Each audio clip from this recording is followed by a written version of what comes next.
పవన్ కళ్యాణ్ గారి యొక్క విపరీత ధోరణిని మొన్న కాకినాడలో జరిగినటువంటి కార్యక్రమంలో ప్రజలందరూ కూడా చూసే ఉంటారు. ఆయన మాటలు, ఆయన ఆవేశ ఆగ్రహ మాటలు ఏ విధంగా ఊగిపోయడం మనందరం కూడా చూసాం. ఇటీవలే కాలంలోనే గాదె సాయికృష్ణను పోలీసులే చంపేసి కనీసం బూడిద కూడా ఇవ్వకుండా చేశారు. ఇప్పుడు ఇది రాష్ట్ర వ్యాప్తంగా సంచలనంగా మారింది. సొంత సామాజిక అదేవిధంగా సొంత పార్టీ జనసేన పార్టీకి చెందినటువంటి యువకుడు అదృశ్యం మీద వివాదం చెలరేగి పవన్ కళ్యాణ్ స్పందించకపోవడం ఏంటనే ప్రశ్న ఆ సామాజిక వర్గం నుంచి గట్టిగా తగిలినట్టుకుంది పవన్ కళ్యాణ్. మరి ముఖ్యంగా తన సొంత సామాజిక వర్గం వైపు నుంచి గట్టిగా ప్రశ్నలు రావడం ఆయన తీవ్రంగా ఇబ్బంది పెడుతున్నట్టుగా తెలుస్తుంది. ఎందుకంటే ఆయన కాకినాడలో మాట్లాడినటువంటి మాటలు చూస్తే అయితే కులం కోణంలో ఆయనకు ప్రశ్న ఎదురు కావడానికి ప్రత్యేక నేపథ్యం కూడా ఉంది. గతంలో ఇదే పవన్ కళ్యాణ్ గారు ఏమన్నారు, కనీసం అంటే ఎలక్షన్ ముందు కనీసం కాపులకు కుల భావన అయినా సరే ఉండాలి, కూటమికి మద్దతు పలకాలి అని చెప్పేసి ఆయన మాట్లాడాడు. అంతేకాదు తన సామాజిక వర్గానికి చెందినటువంటి అత్యధిక ఓట్లు ఉన్నాయనే కారణంతోనే అన్ని నియోజకవర్గాలని వదిలేసి ఒక పిఠాపురంలోనే పోటీ చేశారనేది అది జగమెరుగని సత్యం. ఎందుకంటే గతంలో భీమవరంలో పోటీ చేసినప్పుడు ఓడిపోయాడు, అదేవిధంగా మిగతా చోట్ల ఏ విధంగా మనందరం కూడా చూసాం కదా. అక్కడంతా కూడా కాపు ఓట్లు తక్కువగా ఉండడం, పిఠాపురంలో ఎక్కువగా ఉండడం, అక్కడంతా కూడా మన మనసుని దింపేసే ప్రచారం చేస్తే కొంచెం గెలవడానికి ఆస్కారం ఉంటుంది. అదేవిధంగా అక్కడ స్థానికంగా ఉన్నటువంటి తెలుగుదేశం పార్టీ ఇన్ఛార్జ్ ఆయన ఎట్నో ఒకట మభ్యపెట్టి మాయ చేసి అక్కడ పోటీ చేసి ఆ ఓట్లు ఈ ఓట్లు అన్నీ కలుపుకొని పోటీ చేస్తే ఆయన భారీ మెజార్టీతోనే గెలవడం జరిగింది. కేవలం కాపుల ఓట్లు అత్యధికంగా ఉండడం విజయానికి తిరుగు ఉండదనే భరోసా ఏదైతే ఉందో దానితోనే పిఠాపురాన్ని పవన్ కళ్యాణ్ ఎంచుకున్నాడు అనేది జగమెరుగనే సత్యం. పోయిన ఎన్నికల్లో 21 అసెంబ్లీ స్థానాల్లో జనసేన పార్టీ పోటీ చేస్తే సగానికి పైగా కాపులే అభ్యర్థులుగా ఉన్నది కూడా నిజం. అలాగే 2 లోక్సభ స్థానాల్లో కాపులు పోటీ చేస్తే 2 కాపులే అభ్యర్థులుగా ఉన్నది కూడా నిజం. అదేవిధంగా చంద్రబాబు నాయుడు గారి క్యాబినెట్లో జనసేన పార్టీకి 3 బెర్తులు కేటాయిస్తే వాటిలో 2 కాపులతోనే భర్తీ చేశారంటే పవన్ కళ్యాణ్ గారు కాదంటాడా? ఎందుకంటే కళ్ళ ముందే కనిపిస్తుంది కదా. ఇంకా ఎమ్మెల్సీ స్థానాలకు సంబంధించి కూడా సేమ్ అలానే ఉంది. అందుకే జనసేన అంటే కాపులు, ఆ కులం అంటే జనసేన పార్టీకి పర్యాయపదం అయిపోయింది. సో పార్టీని కులమయం చేసి కష్టం వస్తే మాత్రం తన సామాజిక వర్గానికి పరిమితం చేయొద్దు అని చెప్పేసి అలా మాట్లాడితే ఎలా పవన్ కళ్యాణ్ గారు అని చెప్పేసి సొంత సామాజిక వర్గం నుంచే ప్రశ్నలు కూడా లేవనెత్తుతున్నారు. చేతులెత్తి నమస్కరిస్తున్నా, నన్ను కులానికి పరిమితం చేయకండి అని చెప్పేసి పవన్ కళ్యాణ్ గారు వేడుకోవడం చేస్తే నిజంగా నాకైతే సర్ప్రైజ్ అనిపించింది. అసలు కాపులే లేకపోతే పవన్ కళ్యాణ్ గారు రాజకీయంగా ఎక్కడుండేవాడు? ఎమ్మెల్యేగానే సరే గెలిచేవాడా? రాజకీయంగా ఉండేవాడా? ఒకసారి కాపులు తమ మద్దతును ఉపసంహరించుకుంటే పవన్ కళ్యాణ్ గారి పరిస్థితి ఏమిటి? కాసేపు కులాన్ని పక్కన పెడదాం. ఇదే సభలో సాయికృష్ణ ఉదంతం మీద ప్రత్యక్షంగా పరోక్షంగా ఆయన కొన్ని సంచలన వ్యాఖ్యలు చేశారు. ఎవడో క్రిమినల్ చేస్తే తనను బాధ్యత వహించాలని చెప్పేసి ఎలా అడుగుతారు అని చెప్పేసి ఆవేశంతో నిలదీశాడు సొంత సామాజిక వర్గ లీడర్లు. ఒక రౌడీ ఎలిమెంట్ చచ్చిపోతే దాంట్లోకి నన్ను లాగుతారా అని చెప్పేసి పవన్ కళ్యాణ్ గారు మండిపడ్డాడు. అయ్యా పవన్ కళ్యాణ్ గారు, మండిపడడానికి అక్కడ ఏం లేదు. ఒక తల్లి కొడుకు కనిపించలేదని చెప్పేసి కోర్టును ఆశ్రయించారంటే అది ప్రాథమిక హక్కుగా గాదె విజయలక్ష్మి న్యాయ పోరాటం గురించి చెప్పుకొచ్చింది. తాను హోంశాఖ మంత్రి కాకపోవడం నేరస్తులు చేసుకున్న అదృష్టంగా పవన్ కళ్యాణ్ గారు చెప్పడం జరిగింది. అయ్యా మీ ప్రభుత్వంలో లాండ్ ఆర్డర్ సరిగా పనిచేయలేదని చెప్పేసి మీరు ఒప్పుకుంటున్నారు, హోంమంత్రి సరిగా పనిచేయలేదని చెప్పేసి మీరు ఒప్పుకుంటున్నారు, మీ ప్రభుత్వంలో మీ మంత్రుల్లో మీ ప్రభుత్వం సరిగా పనిచేయలేదు అంటున్నారు కదా. మరి ఆ హోంమంత్రి పదవి మీరే తీసుకొని మీరే లాండ్ ఆర్డర్ని చక్కగా పెట్టండి. ఎవరు తిన్నారు? ప్రజలు ఏమైనా వద్దంటున్నారా? చంద్రబాబు నాయుడు గారు చెప్పి హోంమంత్రి పదవిని తీసుకొని లాండ్ ఆర్డర్ని చక్కగా పెట్టండి, మంచిదే కదా. దేశంలోని నెంబర్ 1గా ఆంధ్రప్రదేశ్ని నిలపండి. ఎవరు తిన్నారు? క్రిమినల్స్ రాజ్యాంగ పదవుల్లోకి వచ్చి మన జీవితాలని శాసిస్తామని చెప్పేసి బెదిరిస్తే సహించేది లేదు, వారి మీద తిరగబడడానికి తాను ఎప్పుడూ సిద్ధంగా ఉంటానని చెప్పేసి హెచ్చరికలు ఇస్తున్నాడు. ప్రభుత్వం మీదే లేకపోతే అపోజిషన్ వాళ్ళే? ప్రభుత్వ అధినేతలు మీరే లేకపోతే అపోజిషన్ వల్ల?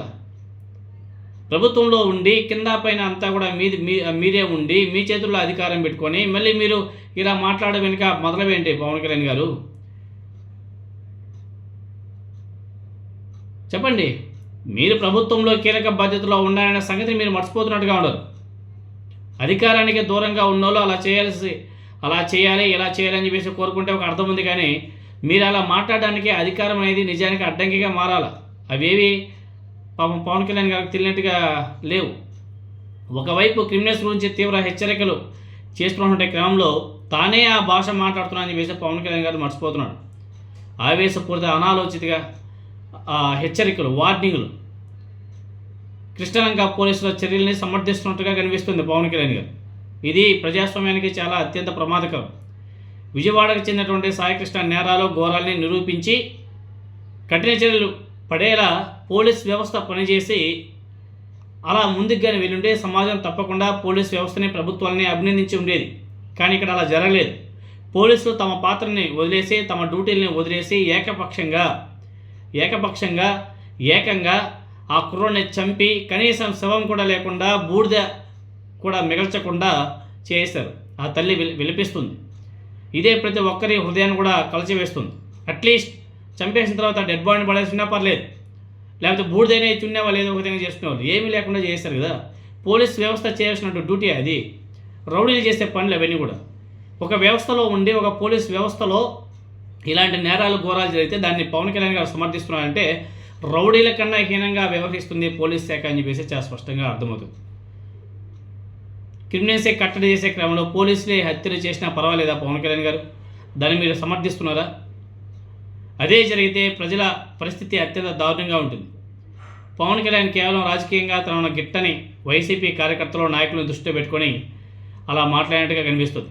కానీ సమాజం అంటే కేవలం YCP, TDP, Janasena, Congress, CPI, CPMA కాదు. రాజకీయ అభిప్రాయాలకు సంబంధం లేకుండా బతుకుతున్నటువంటి ప్రజలు చాలామంది ఉన్నారు. పోలీసులకు ప్రజల ప్రాణాలని బలిగొనే అధికారం ఇస్తే ఏ ఒక్కరు కూడా బతికి బట్టగలిగే పరిస్థితి లేదు. తమకు నచ్చని వారి మీద క్రిమినల్స్, అదేవిధంగా క్రిమినల్ కేసులు, అదేవిధంగా అసాంఘిక శక్తి, ఇతర ప్రజా వ్యతిరేక ఇంకుంటాయి కదా, అభిప్రాయం కలిగే ముద్ర వేసి పట్టుకెళ్ళి చంపేస్తే పరిస్థితి ఏమిటి పవన్ కళ్యాణ్ గారు? అధికారం వ్యక్తుల శాశ్వతం కాదు, అది గుర్తుపెట్టుకోవాలా పవన్ కళ్యాణ్ గారు. వ్యవస్థల శాశ్వతం. వాటి మీద అధికార ఒత్తిళ్లు పనిచేయకుండా చట్టం ప్రకారం పనిచేయడం పాలకుల యొక్క బాధ్యత. రౌడీ షీటర్లు చేసే పని పోలీసులు చేస్తే ఇంకా న్యాయ వ్యవస్థ ఏముంది? ఇంకా పోలీసుల్లో ఇంకా వాళ్ళ డ్యూటీ ఏముంది? ఈ 2 ఏళ్లలో రెడ్ బుక్ పుణ్యమా అని చెప్పేసి పోలీస్ వ్యవస్థ ఏ రకంగా పనిచేస్తుందో ప్రతి ఒక్కరు కూడా చూస్తున్నారు.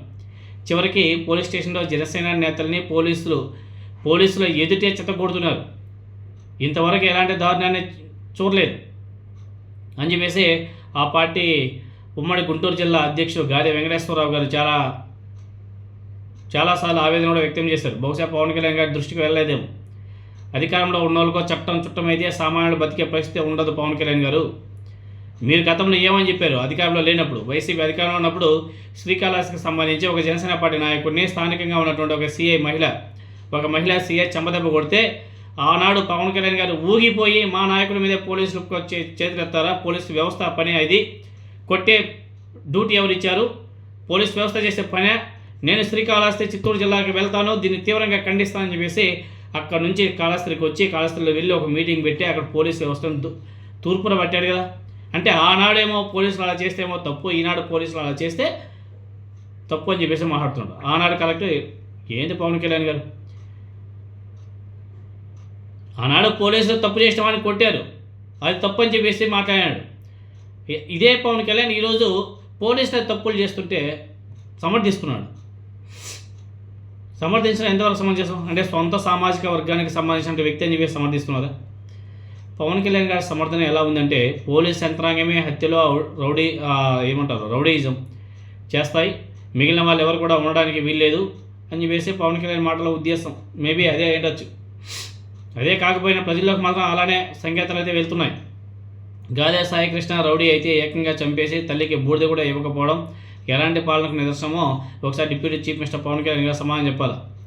కీలక హోదాలో ఉన్నప్పుడు మాట కొంచెం జాగ్రత్తగా మాట్లాడితే చాలా బాగుంటుంది. జాగ్రత్తగా ఉండాలనే ఆలోచన పవన్ కళ్యాణ్ గారు కంప్లీట్గా లేదు, అది లోపించిందని చెప్పుకోవాలి. మరీ ముఖ్యంగా చెప్పాలంటే తనను సాయికృష్ణ కేసు విషయంలో స్పందించాలని కోరడాన్ని ఆయన జీర్ణించుకోలేకపోతున్నాడు. మరి బాధిత కుటుంబాన్ని, సాయికృష్ణ కుటుంబాన్ని తన ఇంటికి పిలిపించుకొని సీఎం చంద్రబాబు నాయుడు గారు మాట్లాడాడు. దీన్ని ఎలా చూడాలి?